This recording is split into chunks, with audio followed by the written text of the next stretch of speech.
Hello नमस्कार, मैं doctor Surendra Prasad खंसली ज्योतिष आचार्य। आज ज्योतिष की इस नई श्रृंखला में हम राशि लेते हैं मकर राशि।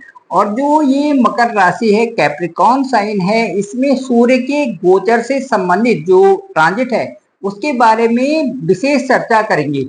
दोस्तों, आज मैं बताना चाहूंगा कि दो जो गोचर अभी इसी महीने में हुई हैं वो है मंगल का गोचर और दूसरा गुरु का गोचर। मंगल का गोचर जो हुआ है अभी वो 12 जुलाई से हुआ है, और जो जो सूर्य का गोचर है वो 16 जुलाई से 16 जुलाई के से जो है ये गोचर हो रहा है, जो कि हर एक कुंडली के लिए बहुत ही महत्वपूर्ण गोचर समझे जा रहे हैं। अब मैं ये बताऊंगा कि जो राशि कौन से अंक में इस समय मंगल का गोचर चल रहा है और कौन से अंक में इस समय सूर्य का गोचर चल रहा है। तो दो अंक जो जहां पर है वहां पर, दो अंक जहां पर भी है आपकी कुंडली में या चंद्र कुंडली में, वहां पर चल रहा है मंगल का गोचर, और जहां पर 4 अंक है वहां पर चल रहा है सूर्य का गोचर। तो 16 तारीख से जो सूर्य का गोचर है वो एक महत्वपूर्ण गोचर समझा जा रहा है। दोस्तों, मैं मकर राशि की आज प्रेडिक्शन करूंगा। उससे पहले मैं आपको ये बताऊंगा कि जो जो नक्षत्र हैं, वो नक्षत्र जो 4 अंक के नक्षत्र हैं वो है पुनर्वसु, पुष्य और अश्लेषा। तो इनके जो लॉर्ड हैं वो हैं गुरु, शनि और बुध। तो गुरु, शनि और बुध जिन जिन लोगों की कुंडली में जितने अच्छे पुष्ट होंगे, उसी तरह से ये जो सूर्य का गोचर है उसके प्रभाव भी उतने अच्छे आपकी कुंडली में देखे जा सकते हैं।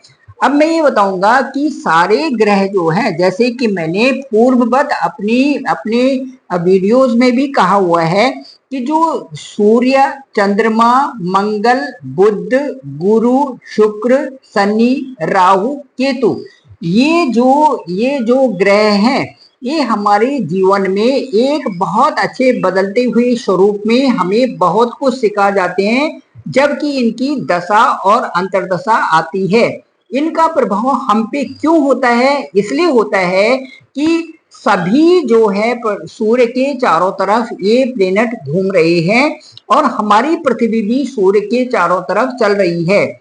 सूर्य से इन ग्रहों का, इन प्लेनेट्स का दिखना और उनका प्रभाव सूर्य और चंद्रमा की तरह ही हम सब लोगों पर दिखाई देता है, और वही प्रभाव कुंडली के माध्यम से सभी लोगों के पास वो विश्लेषण जाता है। मैं ये बताऊंगा कि ये जो ग्रह हैं इनको देवता स्वरूप हम इसलिए देखते हैं और उनकी पूजा भी उसी तरह से करते हैं।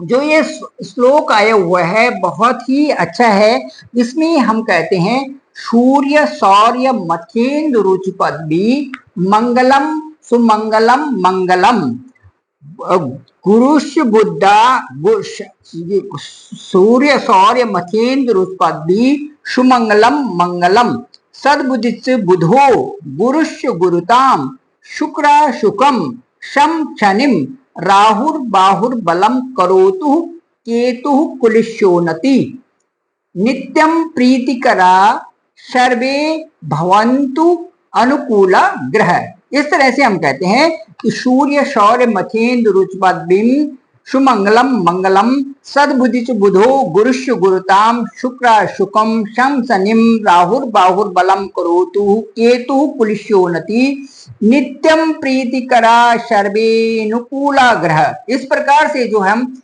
ये सभी अनुकूल ग्रह की कामना करते हैं सभी ग्रहों से। जैसे कि हम सूर्य से कहते हैं कि वो हमारे शौर्य को बढ़ाए, इसी तरह से और ग्रहों से भी इसी तरह से प्रार्थना की जाती है कि वो हमारे अनुकूल हों हमारे लिए अपनी दशा और अंतर्दशा में। अब मैं ये बताऊंगा कि जो चंद्र, सूर्य, शनि और गुरु हैं, इनका सर्वाधिक प्रभाव हमारी कुंडली पर, हम पर पड़ता है। जो भी जड़ और चेतन है इन सब पर जो है सूर्य और चंद्रमा का प्रभाव स्पष्ट रूप से देखा जा सकता है। अब मैं 16 जुलाई की यदि बात करूं तो सूर्य देव जो है राशि परिवर्तन करके ठीक कर्क राशि में 4 अंक वाली राशि में पहुंच गए हैं, जो कि एक विशेष स्थान है। सूर्य देव यहाँ के पृथ्वी के राजा है और उन कुंडली में हर एक पर उसी प्रकार से प्रभाव देखा जा रहा है। अब मैं बताऊंगा कि मकर राशि पर क्या प्रभाव है। तो मकर राशि का अंक होता है 10 और गोचर ग्रह की स्थिति ये है कि ठीक मकर राशि से दूसरे हाउस में शनि का गोचर है, तीसरे हाउस में राहु का गोचर है और जो पंचम हाउस है वहां पर मंगल और राहु गोचर कर रहे हैं और जो छठा स्थान है वहां पर शुक्र है, बुध है और उसके बाद जो सप्तम स्थान है वहां पर सूर्य का गोचर है और जो नवम स्थान है वहां पर केतु गोचर कर रही है। इस तरह से जो संचरण की प्रक्रिया है ग्रहों की इस तरह से बनी हुई है। अब मैं ये बताऊंगा कि जो मकर राशि है उसके कहां पर सूर्य का गोचर है। सूर्य का गोचर अभी 16 तारीख से जो मकर राशि है उसके ठीक सप्तम भाव में है।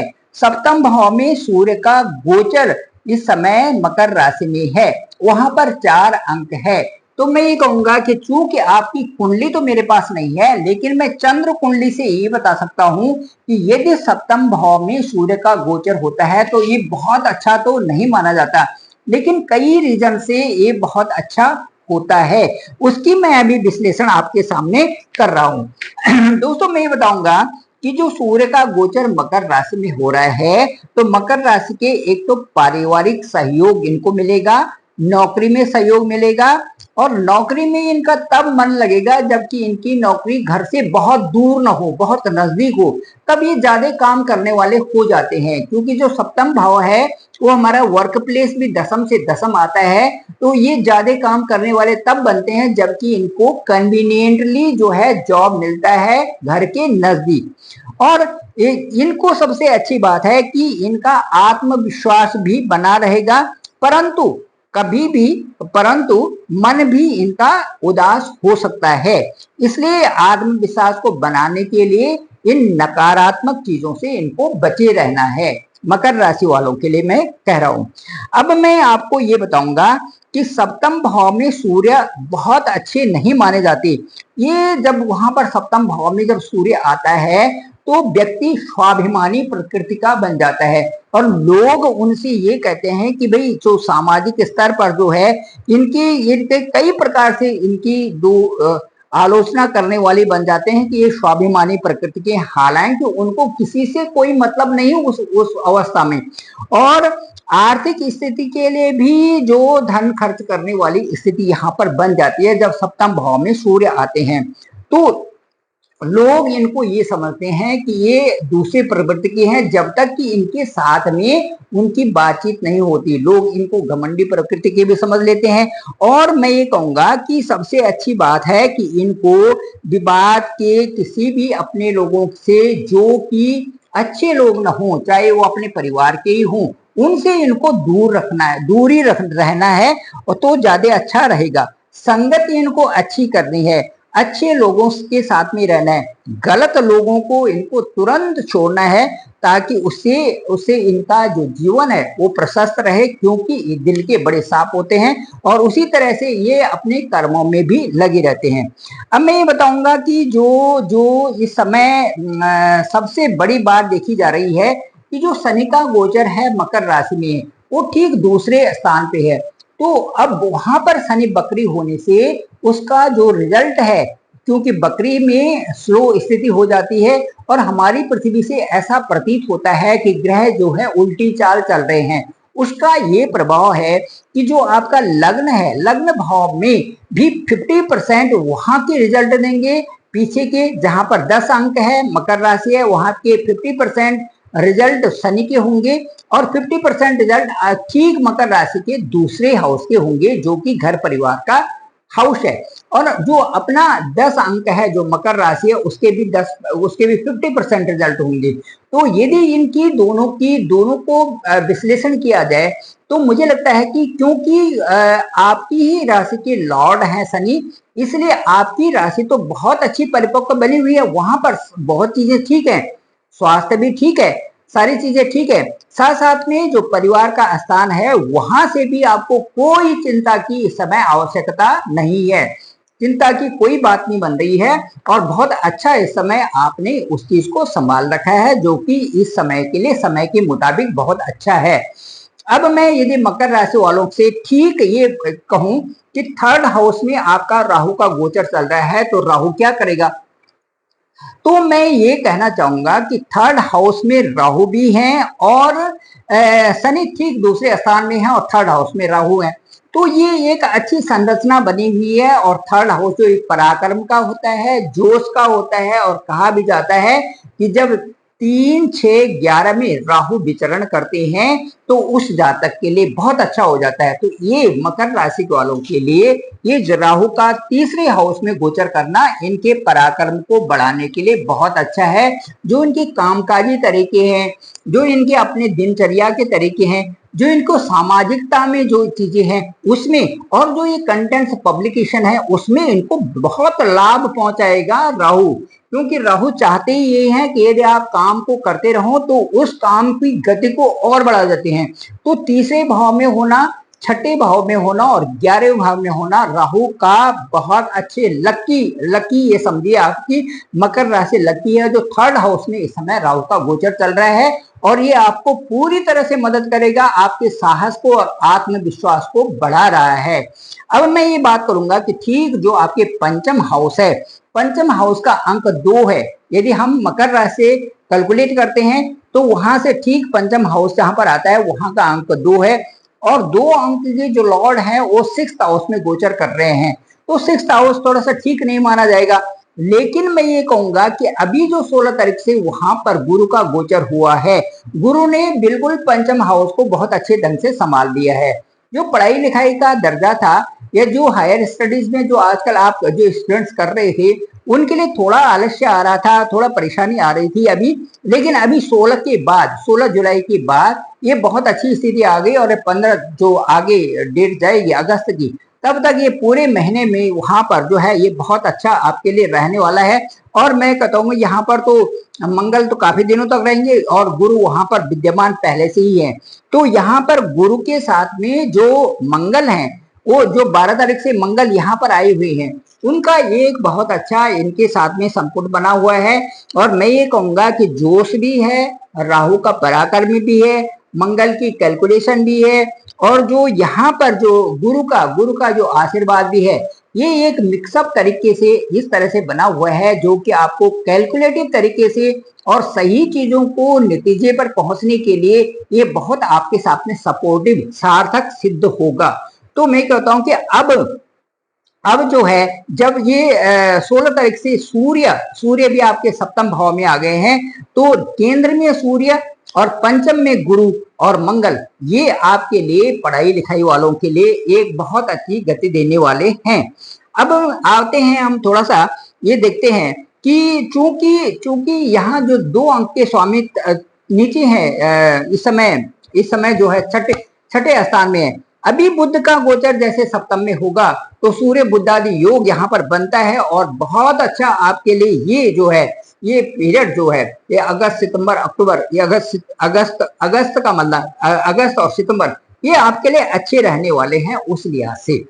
आइए अब आते हैं हम सप्तम भाव में। सप्तम भाव में जो सूर्य का गोचर इस समय है, जिसके बारे में आज हम चर्चा कर भी रहे हैं कि सूर्य देवता पृथ्वी के ऐसे देवता हैं जो इसको एक जिंदगी दिए हुए हैं, तो जड़ को भी और चेतन को भी। तो 7वें हाउस में जो सूर्य है मकर राशि के, उनसे ये पता चलता है कि आपका जो वैवाहिक जीवन है उसमें किसी प्रकार से आर्गुमेंट न करना, किसी प्रकार से जो है अननेसेसरी चीजों की तरफ जो ध्यान डाइवर्ट न करना, तो ज्यादा अच्छा होगा।